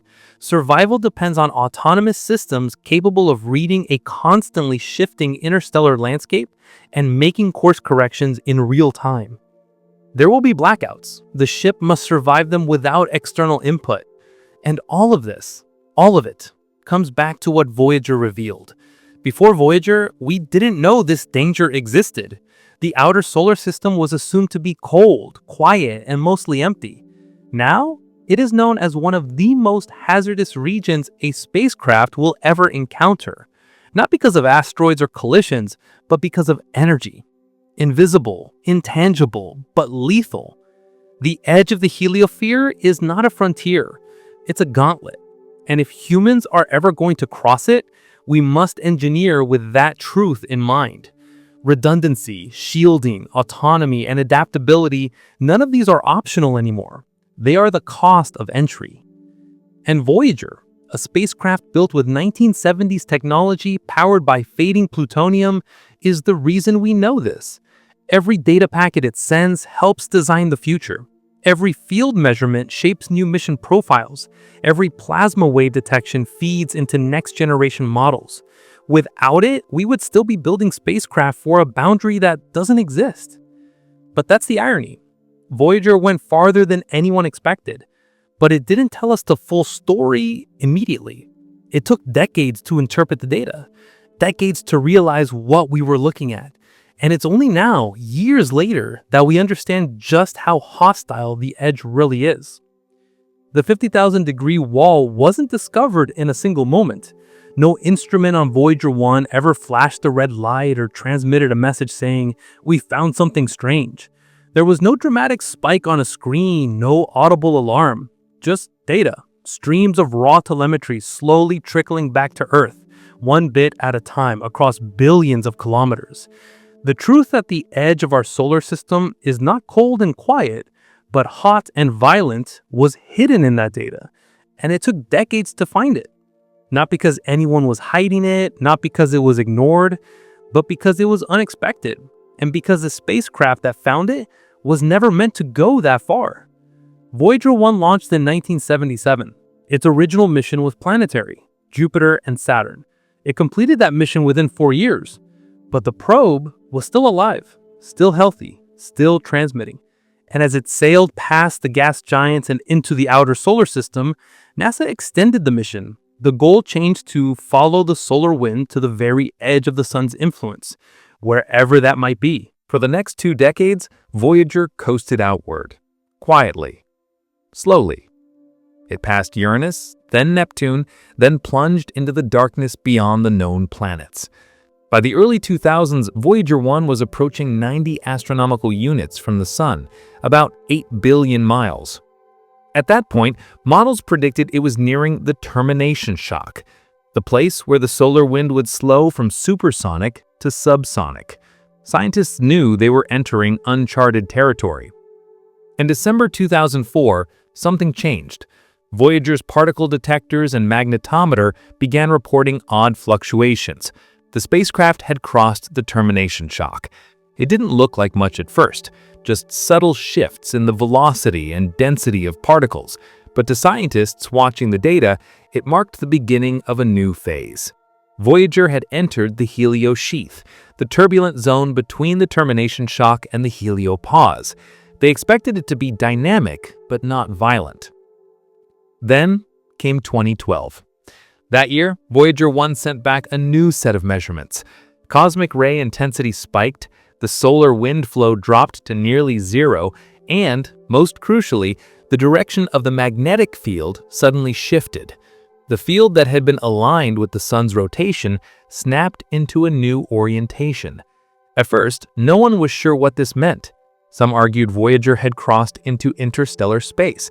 Others weren't convinced. There was no clear boundary, no line in the sand. But the plasma wave subsystem told a different story. In April and May of 2013, scientists detected a sharp increase in the frequency of plasma oscillations recorded months earlier. These oscillations indicated a higher electron density than Voyager had ever encountered. Using known plasma physics, they calculated that density, and from that, inferred a local plasma temperature that was far higher than predicted. That's when the debate began. The initial density readings were interpreted conservatively. After all, Voyager's plasma detector had failed decades earlier. The oscillation data had to be cross-checked against cosmic ray readings, magnetic field shifts, and particle fluxes. It took months just to confirm the units, years to model the physics. But by 2015, a pattern had emerged. Every time Voyager passed through a region of magnetic turbulence near the heliopause, the plasma frequency rose. Every spike in oscillation aligned with a predicted jump in electron density, and every density spike implied elevated temperatures, far beyond anything the models had prepared for. It wasn't just one spike, it was several. Between 2012 and 2016, Voyager's instruments detected multiple bursts of plasma wave activity. Some were short, some lasted weeks, all pointed to an environment that was neither cool nor passive. The temperatures inferred ranged from tens of thousands to over 50,000 degrees Fahrenheit. The plasma wave subsystem was detecting something real, something persistent, and something that previous heliospheric models had not accounted for. But the challenge was interpretation. The plasma wave subsystem doesn't give you temperature readings, it gives you frequency. And to extract temperature from that frequency, you need assumptions about electron distributions, about plasma composition, about energy transfer mechanisms. And every assumption had to be tested, validated, rechecked. This is why it took years. Meanwhile, Voyager 2 followed its own path. It didn't cross the heliopause until 2018, but when it did, it too recorded a jump in plasma oscillation frequency. The electron density wasn't identical to what Voyager 1 recorded, but it was high. It confirmed that the plasma wall Voyager 1 encountered wasn't a one-off. It was part of the structure, part of the environment. That second data point gave the scientific community confidence. What was once seen as an anomaly was now evidence of a global feature. And so, between 2012 and 2020, the pieces fell into place. A spacecraft launched in the 1970s had crossed the heliopause and found something no one had expected. Heat. Not theoretical heat, measured heat. Not thermal radiation, but particle energy. A wall of plasma, energized by magnetic reconnection, particle compression, and interstellar turbulence. The models had to be rewritten. Pressure balance equations, once thought to predict a gentle transition from solar to galactic space, were updated to include shock heating, wave-particle interactions, and magnetic field coupling. Theories of heliospheric boundaries evolved to account for Kelvin-Helmholtz instabilities, charge exchange processes, and anomalous cosmic ray acceleration. Voyager's data wasn't just supporting new science, it was forcing it. Still, the process wasn't fast. Interpreting data from 14 billion miles away takes time. Voyager's transmission rate is less than 160 bits per second. That's slower than a 1990s dial-up modem. Each packet of data takes over 20 hours to reach Earth, and once received, it must be decoded, verified, compared to previous readings, and matched with models that are themselves evolving. And let's be clear, this isn't over. The full implications of Voyager's discovery are still being explored. We don't yet know if the 50,000-degree region surrounds the entire heliosphere symmetrically. We don't know how it changes with the solar cycle. We don't know how it will evolve over the next decade. What we do know is that it exists, and that we only understand it because a spacecraft launched nearly 50 years ago kept going long after it was supposed to stop. This is why future missions matter, why New Horizons is still valuable, why scientists are calling for a new interstellar probe equipped with modern sensors, faster data links, and real-time plasma diagnostics, because the outer solar system isn't empty, it's complex, hostile, and active. And Voyager was the first to tell us that, not through headlines, not through flashy discoveries, but through patience, through years of telemetry, through signals captured across billions of miles, and through the steady, relentless analysis of data that piece by piece revealed a new truth, that at the edge of the sun's domain, where light fades and darkness begins, there is a wall of fire. Voyager wasn't built for this. Its computers are primitive, its data rate is laughably slow by today's standards, and its instruments were designed for a mission that was supposed to last 4 years, not 47. And yet, this aging spacecraft, now over 14 billion miles from Earth, is still transmitting, still functioning, still teaching us. In doing so, Voyager has become more than a probe. It has become a time capsule, a scientific instrument from another era that continues to rewrite the future of space science, one transmission at a time. Everything it sends back is a challenge to our assumptions. From the beginning, Voyager's mission evolved. What started as a flyby tour of the gas giants became the longest-running deep space experiment in human history. And when it entered the outermost layers of the sun's influence, it began to send back data that exposed our ignorance. Data that revealed the outer solar system to be not quiet and still, but violent, hot, and structured in ways we never anticipated. The 50,000-degree wall is just one example. That wall, an invisible high-energy plasma sheath wrapped around the solar system, was not predicted. It wasn't included in our models. Its existence means that the heliopause isn't a static line. It's a dynamic, reactive interface where two massive forces, the solar wind and the interstellar medium, collide in ways that create turbulence, heating, and particle acceleration on a cosmic scale. That wall has become a symbol, not just of the heliosphere's complexity, but of our own scientific blind spots. Voyager didn't just reveal that this wall exists, it showed us the processes that create it. Shock compression, magnetic reconnection, wave-particle interactions, plasma turbulence. These are not theoretical anymore, they're observed, measured. And every time Voyager's instruments register another fluctuation, another shift in particle density, magnetic field, or plasma wave frequency, our understanding of space itself changes. The heliosphere is no longer a vague concept. It is a three-dimensional, layered, breathing structure, alive with energy, shaped by forces we are only beginning to quantify. Voyager showed us that the sun doesn't just emit light, it sculpts a magnetic bubble that shields us from the galaxy. That bubble deflects cosmic rays, it blocks interstellar dust, it compresses and warps depending on solar activity and galactic pressure. And at its boundary lies a sheath of compressed heat that can rival the surface temperature of a star. Without Voyager, none of this would be known. But the spacecraft's impact doesn't stop at the heliopause. Its readings of galactic cosmic rays, magnetic fields, and interstellar particle densities continue to pour in. This data isn't just useful for understanding our solar system. It's laying the groundwork for understanding all star systems. If our sun forms a hot, compressed shell at its boundary, so do other stars. That has implications for exoplanet environments, astrobiology, and even the detectability of alien civilizations. It means that every astrosphere, every star's protective bubble, is likely an active high-energy frontier, not a passive boundary. Voyager's data has forced scientists to revise interstellar travel models. It has revealed that the path to other stars is not clear. It is riddled with hazards, particle storms, radiation belts, magnetic turbulence, and high-speed interstellar dust. Missions like Breakthrough Starshot now have to account for these hazards in their design, not because of theory, but because of data. Data from a probe launched in the 1970s.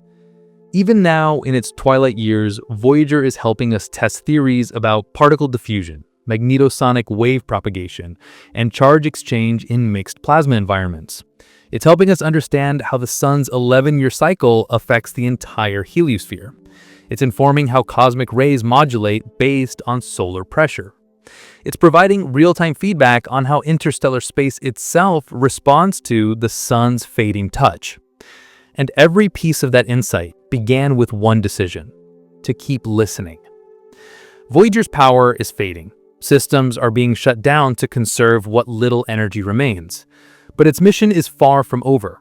As long as its antenna can transmit, as long as its instruments can sense, it will continue to push our understanding outward.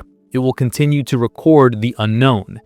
And long after it falls silent, the data it sent will still be teaching us. Because that's what Voyager is now. Not just a spacecraft, not just a probe, but a messenger from the edge. It reminds us that space isn't empty. It's filled with structure, energy, and motion on scales we never imagined.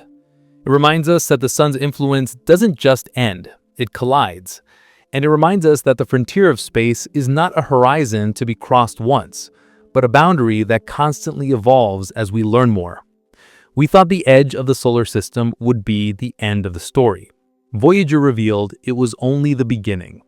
The wall was just the first warning. And space is far from done surprising us.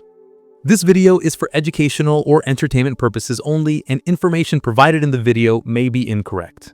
If you enjoyed the video, consider subscribing to the channel and like the video.